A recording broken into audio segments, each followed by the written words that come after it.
Hi, you guys. I want to come on and share with you very quickly because people was asking me questions in regards to cognitive dissonance. And I made a video, I think about 2 weeks ago, in regards to cognitive dissonance when there's two conflicting beliefs going on in your head, right? And when someone is gaslighting you or lying to you, there's a cognitive dissonance that happens. That's what I made a video about. Well, I want to follow that up because a couple of people did inbox me and ask me to for more clarity about cognitive dissonance. Cognitive dissonance also takes place. It's still holding two, when a person holds two conflicting views in their minds, and what the body, the brain, as magnificent as God has made us to be, it works to reduce the tension of the two conflicting views, right? So the body and the brain, when you have two conflicting views, the body and the brain goes to work to reduce that tension.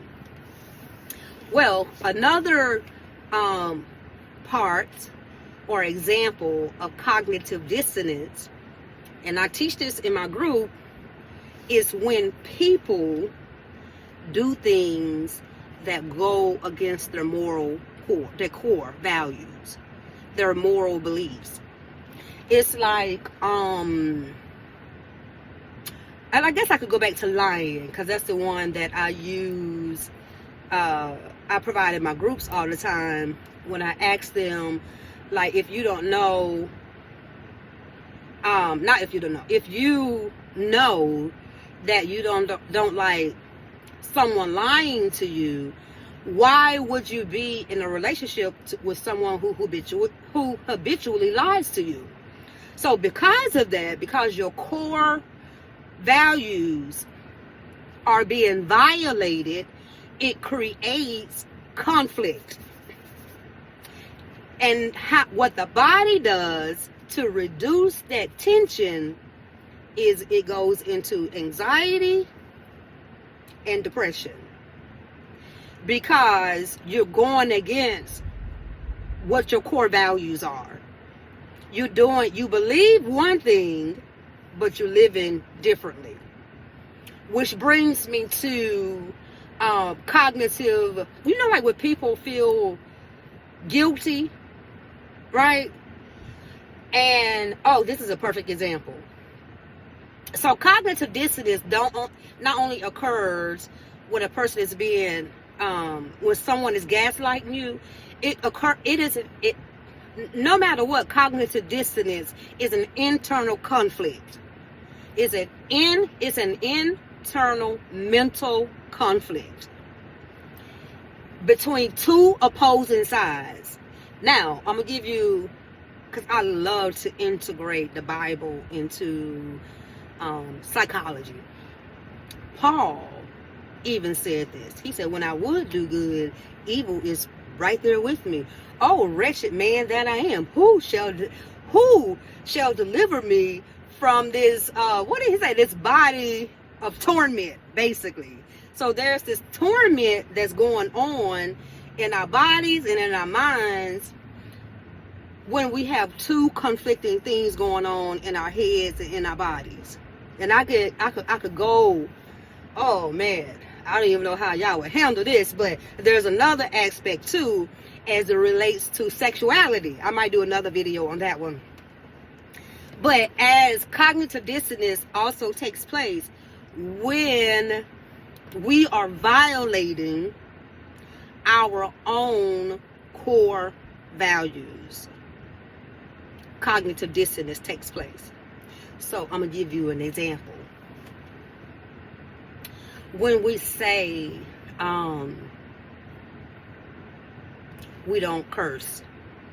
Girl, I would never curse. I would never do. I don't care how mad somebody make me. I would. They ain't gonna get me to cuss. That I do not believe in that.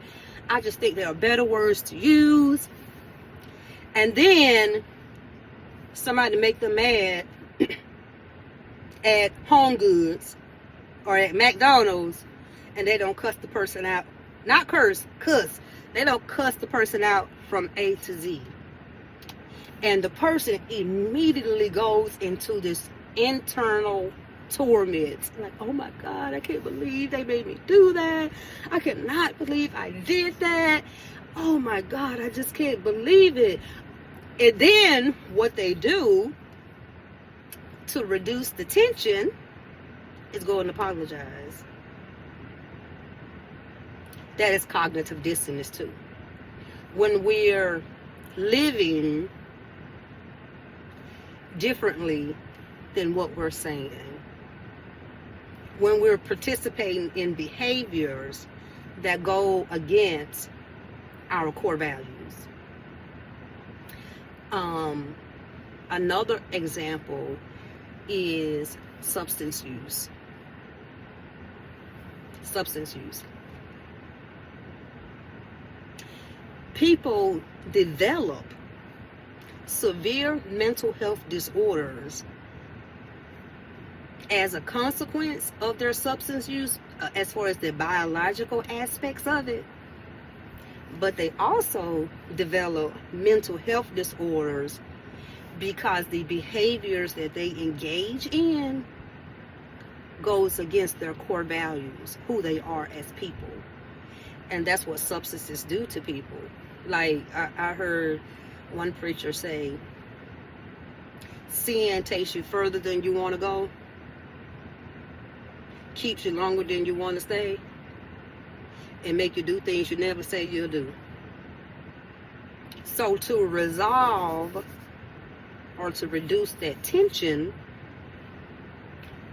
they use more substances. They become more depressed, they become more anxious, they become more homicidal, suicidal, all these negative things. And it has to do with the substance use, but it has more to do with going against your own core values, which creates tension, internal tensions. One of my favorite books is by, and I can never pronounce his name right, Rollo May, R-O-L-L-O, May. Came out in the 70s, was published in the 1970s and 1980s. But what he called this dynamic, and some of you guys have heard old folks say this, when old folks say, oh, they had a complete nervous breakdown. And it's because the reason why they had the nervous breakdown, or they become neurotic, that's an old term too. What they call it today is psychosis. You have all this stuff going on in your head because you have conflicting things that's transpiring in your life, and your body is not able to reduce the retention. Old folks used to call it a nervous breakdown. Old psychologists used to call it neurosis, or the person becomes neurotic, and today they call it psychosis, right? Because you're in this, like this delusional world, and we do things to reduce the tension. But nonetheless, I digress. Cognitive dissonance is when we have two conflicting viewpoints or beliefs going on in our mental at the same time, and the body, because our body is a self-healing mechanism. It goes into self-preservation mode. Our body goes into this self-preservation mode to reduce the tension. And like I said before, people they could go to a therapist and talk it out and get that internal validation. Or what most people do, they try to resolve that tension in unhealthy ways, right? So as with Paul, and I'm gonna close with this, the solution that Paul gave to resolve that tension, he said, "Oh, wretched man that I am." He admitted his faults, his shortcomings, and he said, "Who shall deliver me from this," I think he said, "body of decay." I can't quite remember. But who shall deliver me from this torment? Thank God for Jesus. And he gave the answer. Jesus Christ. Having that spiritual connection. You know, and that's a different subject right there too.